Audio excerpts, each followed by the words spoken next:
आज का टॉपिक है प्रोकैरियोटिक और यूकैरियोटिक कोशिका क्या होती है, दोनों में क्या अंतर होता है, क्या डिफरेंस होता है और ये सेल कौन कौन से जीवों में पाई जाती है, ये सब हम डिटेल में समझेंगे। चलिए स्टार्ट करते हैं।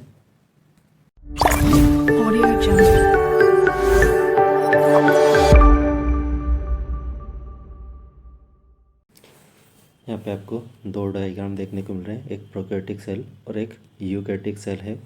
प्रोकैरियोटिक सेल आपके बैक्टीरिया में पाई जाती है और यूकैरियोटिक सेल आपके प्रोटिस्ट, फंगी, एनिमल और प्लांट वगैरह में पाई जाती है। प्रोकैरियोटिक सेल्स और यूकैरियोटिक सेल्स में काफ़ी डिफरेंस होता है, तो यही सब हम समझेंगे डिटेल में आगे। पहला पॉइंट है, प्रोकैरियोटिक कोशिकाएं काफ़ी प्राचीन या पुरानी होती है, इसलिए इनको प्रोकैरियोटिक सेल बोलते हैं। और सबसे पहले यही सेल डेवलप हुई थी धीरे धीरे, और जब वो काफ़ी एडवांस होती गई तो उनसे यूकैरियोटिक सेल्स बन गई। तो ऐसा कह सकते हैं कि सबसे पहले आपकी प्रोकैरियोटिक सेल्स बनी, धीरे धीरे उनसे और एडवांस सेल जब बनती गई तो वो यूकैरियोटिक सेल हो गई। प्रोकैरियोटिक सेल्स काफ़ी पुरानी होती है और यूकैरियोटिक सेल से भी पहले बनी होती है। ठीक, नेक्स्ट पॉइंट देखते हैं। दूसरा पॉइंट, प्रोकैरियोटिक कोशिका में न्यूक्लियस या केंद्रक नहीं पाया जाता है, जबकि जो यूकैरियोटिक कोशिका होती है उसमें न्यूक्लियस या केंद्रक पाया जाता है।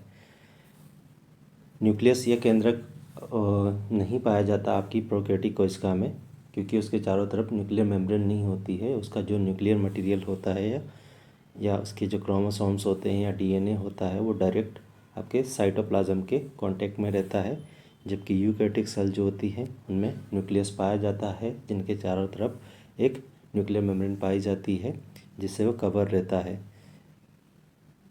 नेक्स्ट पॉइंट देखते हैं। नेक्स्ट पॉइंट है, प्रोकैरियोटिक कोशिका का आकार या साइज़ काफ़ी छोटा होता है, काफ़ी छोटी होती है आपकी प्रोकैरियोटिक कोशिका, जबकि जो यूकैरियोटिक कोशिका होती है वो काफ़ी आकार में बड़ी होती है, साइज़ उसका बड़ा होता है। इसके बाद आता है नेक्स्ट पॉइंट, प्रोकैरियोटिक कोशिका में 70S टाइप के राइबोसोम पाए जाते हैं। ये थोड़े छोटे राइबोसोम होते हैं, ये इनकी यूनिट होती है 70S, जबकि जो यूकैरियोटिक कोशिका होती है उसमें 80S टाइप के राइबोसोम पाए जाते हैं। यूकैरियोटिक कोशिका में 70S भी पाए जाते हैं, लेकिन इसमें दोनों टाइप के होते हैं, 70S भी होते हैं और आपका 80S भी होता है। लेकिन आपकी जो प्रोकैरियोटिक कोशिका होती है उसमें सिर्फ राइबोसोम्स जो होते हैं वो सिर्फ आपके 70S टाइप के पाए जाते हैं। तो ये भी एक काफ़ी मेन डिफरेंस है दोनों के बीच में। नेक्स्ट, प्रोकैरियोटिक कोशिका जो होती हैं वो द्विखंडन, ये जिसको बाइनरी फिजन बोलते हैं, उसके द्वारा विभाजन करती है, कोशिका विभाजन करती है, जबकि जो यूकैरियोटिक सेल्स होती हैं, कोशिकाएं होती हैं, वो समसूत्री और अर्धसूत्री टाइप का सेल डिवीजन या कोशिका विभाजन करती हैं। बाइनरी फिजन में कुछ नहीं, आपकी एक सेल से सीधा डायरेक्टली दो सेल्स बन जाती हैं, उसको बाइनरी फिजन कहते हैं। माइटोसिस और मियोसिस, समसूत्री और अर्धसूत्री विभाजन जो होती है वो आपकी डेवलप सेल में, एडवांस सेल्स में होता है। जो यूकैरियोटिक सेल्स होती हैं तो उनमें समसूत्री और अर्धसूत्री टाइप का विभाजन, कोशिका विभाजन पाया जाता है। नेक्स्ट देखते हैं,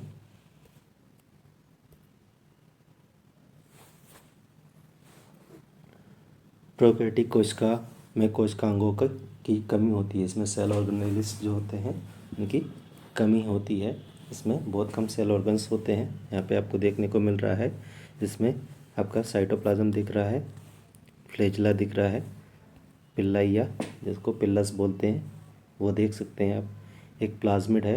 ये एक प्लाज्मिड सभी आपकी प्रोकैरियोटिक सेल्स में नहीं पाया जाता, कुछ कुछ सेल्स होती हैं उनमें पाया जाता है। एक्स्ट्रा क्रोमोसोमल डीएनए होता है, उसको प्लाज्मिड कहते हैं।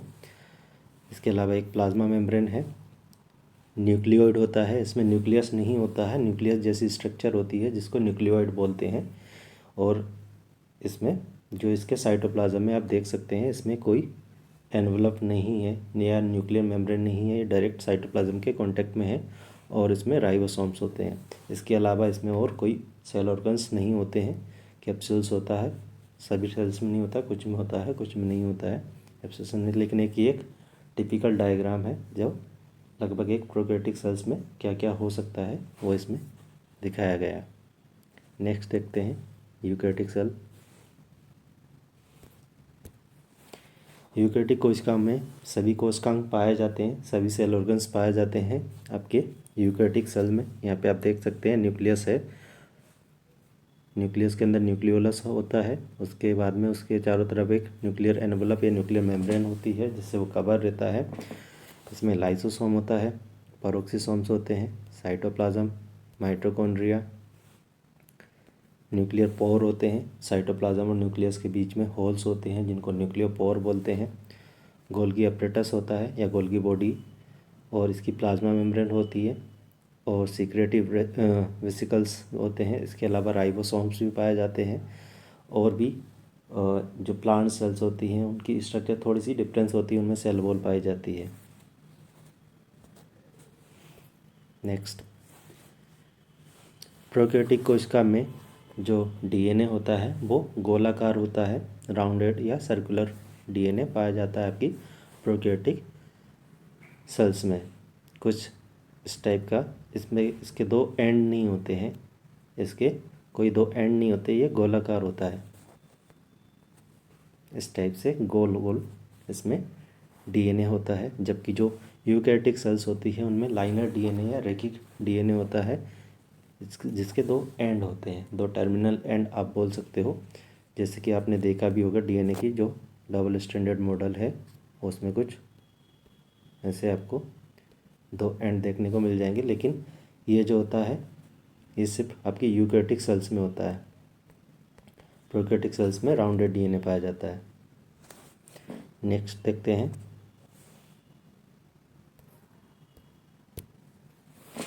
प्रोकैरियोटिक कोशिकाओं में एक क्रोमोसोम पाया जाता है।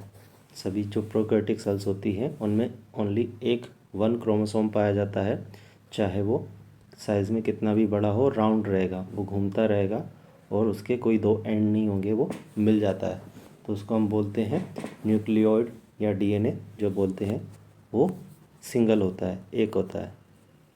जबकि जो आपकी यूकैरियोटिक सेल्स होती हैं उनमें एक से ज़्यादा क्रोमोसोम्स पाए जाते हैं। जैसे कि हमारे अंदर 23 पेयर के 46 क्रोमोसोम्स पाए जाते हैं। ह्यूमन बॉडी में 46 क्रोमोसोम्स होते हैं, लेकिन आपकी जो प्रोकैरियोटिक सेल्स होती हैं उनमें एक ही क्रोमोसोम पाया जाता है।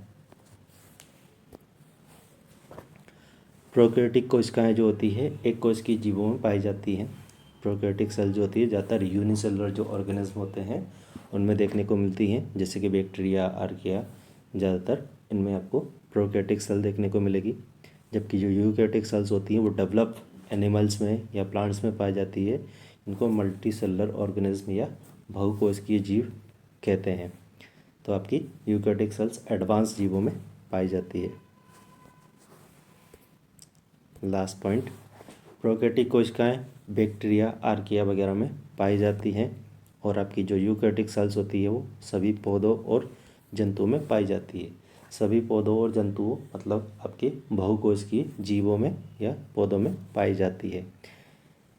तो ये था प्रोकैरियोटिक और यूकैरियोटिक सेल्स में डिफरेंस या उनकी स्ट्रक्चर थी। आई होप आपको समझ आया हो। Thanks for watching.